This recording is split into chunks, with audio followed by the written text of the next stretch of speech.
स्वागत है आपका फिर मेरी एक नई वीडियो में। तो दोस्तों आज का टॉपिक है हमारा अतुल शक्ति दाता योग बनाने का तरीका। स्टेप बाय स्टेप समझाऊंगा मैं और आपको बताऊंगा कि इसे कैसे बनाते हैं, क्या क्या चीज़ इसमें गिरती हैं और कैसे इसकी शुरुआत करनी है, कहाँ से शुरुआत करनी है। तो दोस्तों स्टार्ट करने से पहले आप मेरे चैनल को सब्सक्राइब करके बेल की घंटी को प्रेस कर दें ताकि आने वाली वीडियो का नोटिफिकेशन आपको फटाफट मिल सके। दोस्तों ये योग वो योग है जिसके सामने अच्छे अच्छे बड़े बड़े महारथी सरदारी नुस्खे, ठीक है, बड़े बड़े हीरे तक के नुस्खे दोस्तों फीके पड़ जाते हैं। ये योग वो योग है। तो दोस्तों इसके बारे में बहुत सारी कहानी और कथा प्रचलित है, जिसके बारे में आपको एक कहानी और कथा सुनाऊंगा छोटी सी। तो आपसे मेरी रिक्वेस्ट है कि मेरे चैनल को सब्सक्राइब करके बेल की घंटी को प्रेस कर दे ताकि आने वाली वीडियो का नोटिफिकेशन आपको फटाफट मिल सके। दोस्तों उनमें से एक कहानी ये है कि एक गाँव में पहाड़ी क्षेत्र में कहीं एक ग्वाला रहता था। तो वो एक स्वामी जी थे रत्नागिरी, वो उनके कुटिया के आसपास वो अपने डंगर चराता हुआ पहुंच गया। तो उन्होंने स्वामी जी को देखा, तो उसने स्वामी जी से विनती करी, अपनी समस्या बताई। तो स्वामी जी ने उसे 4 पुड़िये कागज़ में बांध के दे दी कि उसे एक पुड़िया अपने मक्खन से लेना है। तो दोस्तों उसने एक सबसे बड़ी गलती ये कर दी कि उसने 4 पुड़िया एक साथ ही मक्खन से ले ली। तो दोस्तों उसके अंदर इतनी ताकत आ गई कि वो पूरी रात ऐसे ही रहा। दोस्तों जब वो स्वामी जी के पास फिर सुबह गया तो उसने अपनी समस्या स्वामी जी को बताई कि मैं रात को कई बार मिल चुका हूँ लेकिन मेरी समस्या सही नहीं हो रही। तो स्वामी जी ने कहा कि तू अब किसी कुंवारी लड़कियों से 2 से शादी रचा ले तो तेरी समस्या सही हो जाएगी। तो दोस्तों जब इस बात की खबर उस टाइम के राजाओं को पता चली तो राजा ने उसे अपने वजीरों से पकड़वा के बुलाया और उससे पूछा कि तैने क्या इस्तेमाल करा है, क्या खाया है। तो उन्होंने स्वामी जी का पता बता दिया कि उन्होंने 4 पुड़िया ऐसे खिलाई थी और तब से मेरे अंदर इतनी ताकत आ गई। तो स्वामी जी को राजा ने अपने दरबार में बुलाया और अपना राजगिरी वैद्य बना के अपने पास रखा। तो दोस्तों वही फार्मूला मैं आपके पास आज लेकर आया हूँ। तो कुछ टाइम बाद कुछ बड़े दिल वाले दिलेर वैद्यों ने उसे किताब में प्रकाशित कर दिया, छाप दिया। तो वही फार्मूला और बनाने का तरीका फिर उसके बाद बहुत सारे वैद्यों ने से अपनी अपनी तरीके से अलग अलग तरीके से उसे बढ़ा घटा के छाप दिया गया। तो दोस्तों उसमें बहुत सारे दोस्तों ने चाहा कि इसे गलत तरीके से भी बयां किया गया है। दोस्तों सबसे ज़्यादा जो इसका उल्लंघन किया गया है वो यूट्यूब के ऊपर किया गया है। तो इस नुस्खे को बहुत सारे दोस्तों ने बनाया। तो उनका शिकायत ये थी, कई सारे दोस्तों के मेरे पास मैसेज आए थे कि आप इसे हमें स्टेप बाय स्टेप बना के दिखाएं और बनाने का तरीका बताएं, क्या क्या चीज़ इसमें गिरती हैं, कैसे कैसे गिरती हैं। तो उनका ये था कि हमने इसे बनाया है और बनाने का मैं आपको तरीका बताता हूँ। उन्होंने हर बार स्टेप बाय स्टेप सारी चीज़ें गिनी, लेकिन उन्होंने सिर्फ और सिर्फ एलोवेरा के रस से खरल करा तो उन्हें इतना रिजल्ट नहीं मिला जितना कि इसका रिजल्ट बताया जाता है। क्योंकि दोस्तों उन्होंने किसी वैद्य हकीम से अच्छे से मशवरा नहीं करा, बातचीत नहीं करी, उन्होंने बस यूट्यूब से वीडियो देखा और देख के ही बना लिया। तो दोस्तों उसमें सिर्फ और सिर्फ सबसे ज़्यादा ऐसे सरदारी और ऐसे नुस्खों का उल्लंघन किया गया है। इनका दोस्तों बहुत ज़्यादा दुरुपयोग किया गया है, उन्हें घटा बढ़ा के इनके अंदर चीज़ें बताई गई हैं। तो मैं आज आपको स्टेप बाय स्टेप पर चीज़ें बताता हूँ, समझाता हूँ कैसे इसे बनाना है। जो दोस्त वैद बनाना चाहता है बना सकता है। दोस्तों मैं इसे 31 पुड़ दे रहा हूँ अब।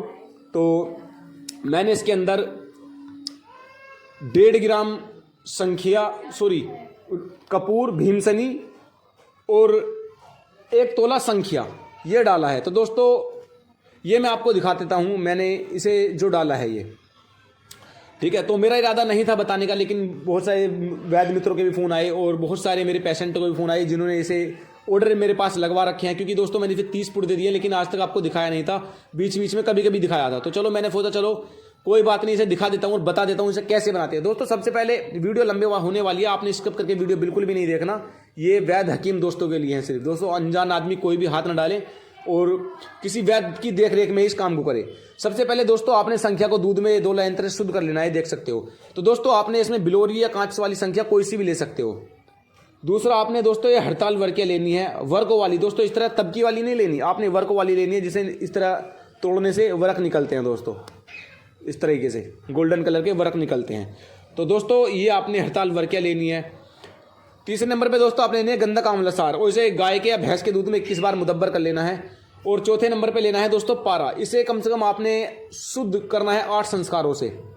और 5वें नंबर पे दोस्तों ये लेना है आपने, ये हमारे पास रस सिंदूर पड़ा हुआ है, जो हमने रस सिंदूर बनाया था। तो उसमें जो जोहर उड़ के शीशे के गले में लग जाता है उसे हम रस सिंदूर में इस्तेमाल कर लेते हैं। लेकिन जो गंधक और पारे का कुश्ता होके भस्म होके नीचे बैठ जाता है, उसे रगड़ाई करके हम अपने पास रख लेते हैं। इस तरीके से इस कलर में वो आता है, तो उसे हम डालते हैं अपने अतुल शक्तिदाता योग में। 5वें नंबर पे दोस्तों लेना है अपने फुलाद, ये देख सकते हो। अब मैं इसे बनाने का तरीका बताता हूँ। आपने आधा किलो फुलाद लेना है, बारीक रेती से रगड़ा हुआ, और उसे किसी चीनी मिट्टी के बर्तन में फिर डाल के इसके अंदर मौसम बाय मौसम फलों का रस डालते रहना है। तो दोस्तों जब आप इसमें स्टेप बाय स्टेप फलों का रस डालेंगे तो ये करीब करीब 1 से 1.5 साल बाद ये सारा मैग्नेट फ्री हो जाएगा और ये हल्का सा भूरे से कलर का अपने पास कुश्ता मिलेगा। तो दोस्तों ये खुराकी में ठंडा होता है, बहुत ज़बरदस्त काम करता है जिगर पे।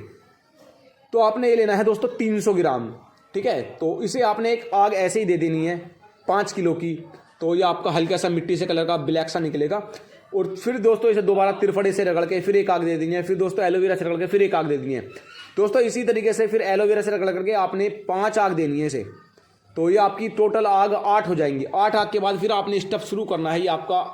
फिर दोस्तों आपने इसमें से वो जो आपका 300 ग्राम था उसका वजन करना है। जब ये 200 ग्राम रह जाए पूरा प्रॉपर, इससे ना कम लेना है ज़्यादा नहीं लेना है दोस्तों। 200 ग्राम का ये स्टफ है दोस्तों। आप इसे एक बार बना के रख लेंगे तो ये आपका बहुत टाइम चलेगा, कई 5-4 साल कभी ख़त्म नहीं होगा।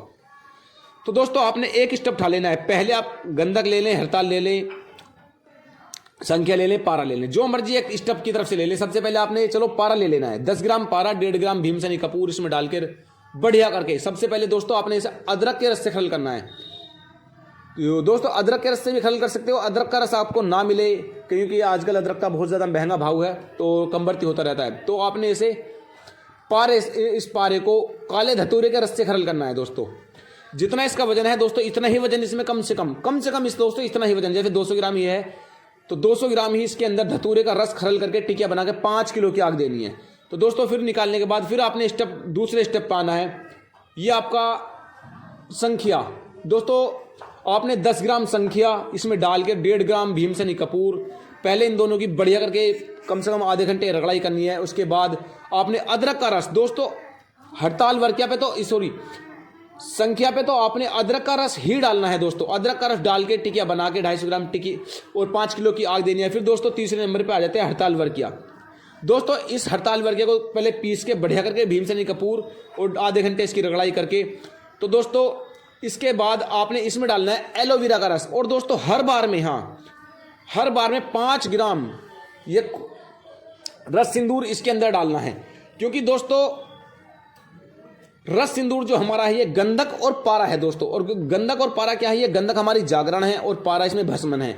तो दोस्तों जब ये चीज़ हमारी इसके अंदर जाएगी तो बहुत ज़्यादा और पावरफुल हमारा नुस्खा ये बन जाएगा, इसीलिए हम इसे डालते हैं। और जैसे मैं आपको रस बता रहा हूँ इसी तरीके से आपने रस डालना है, तो इसकी ताकत जैसे मैंने बताया है उसी तरह ही बिल्कुल इसकी ताकत आएगी दोस्तों। चौथे स्टेप पे लेना है आपने गंधक को पहले बढ़िया पीस के 1.5 ग्राम कपूर भीमसेनी इसके अंदर डाल के आपने दोस्तों तुलसी के पत्तों के रस से, यानी दोस्तों पूरा पत्ते मिल जाए, पूरा पचांग मिल जाए, कवात से नहीं दोस्तों, ताजी रस से खरल करना है।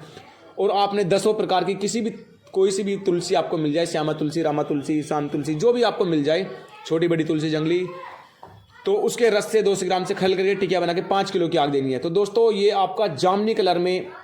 अब आपकी दोस्तों ऊपर बात है, आप इसे 64 फुट दे लें, 164 दे लें, ठीक है, या 200 फुट दे लें। तो दोस्तों आपकी वैसे तो दोस्तों 64 फुट के बाद खाने लायक हो जाता है। बहुत सारे दोस्त इसे 32 फुट भी देते हैं, लेकिन 32 फुट इतना कारगर नहीं होता। तो आपकी इस तरीके से जामनी कलर की भस्म बनेगी। तो दोस्तों फिर आपने लास्ट में इसके बराबर बेर बहुटी लेके और इसके साथ डाले, कढ़ाई में डाल के तेज आंच देके उन्हें जला देना है और ये आपका हल्का सा ब्लैक कलर का हो जाएगा। फिर आपने एक स्टेप और दे देना है किसी भी चीज़ का इसमें से, तो ये आपका बेहतरीन अमृतीकरण भी हो गया इसका और इसका भस्मीकरण भी पूरा हो गया। तो दोस्तों अब आके जिस नुस्खे में आप इसे डालोगे, जैसे डालोगे दोस्तों, इतना ज़बरदस्त रिजल्ट देगा आपको कि आप हैरान हो जाओगे कि हाँ दोस्तों आप इस तरीके से इसे बनाओ। और इसकी रिजल्ट की गारंटी दोस्तों 2000% है, क्योंकि मैं ऐसे ही बनाता हूँ और मेरे उस्ताद भी ऐसे ही बनाते हैं, मेरे गुरुजी भी ऐसे ही बनाते हैं। करीब 60 सालों से वो इसी तरीके से बनाते आ रहे हैं, जैसे मैंने आज आपको बताया, क्योंकि मैंने उनसे इजाज़त लेकर तब आपको बताया है। तो दोस्तों मेरे चैनल को, वीडियो बहुत लंबी हो गई, मेरे चैनल को सब्सक्राइब करें। मैं आपको स्टेप बाय स्टेप बिल्कुल आपको दिखा रहा हूँ। तो मैंने इसके अंदर 10 ग्राम संख्या और 1.5 ग्राम कपूर भीमसेनी डाला है। मैं इसकी रगड़ाई करके टिकिया बना के अब 31वीं आग दे रहा हूँ दोस्तों। तो दोस्तों मैं इसे आगे आपको स्टेप बाय स्टेप दिखाऊंगा। तो मेरे चैनल को सब्सक्राइब करें। थैंक यू दोस्तों।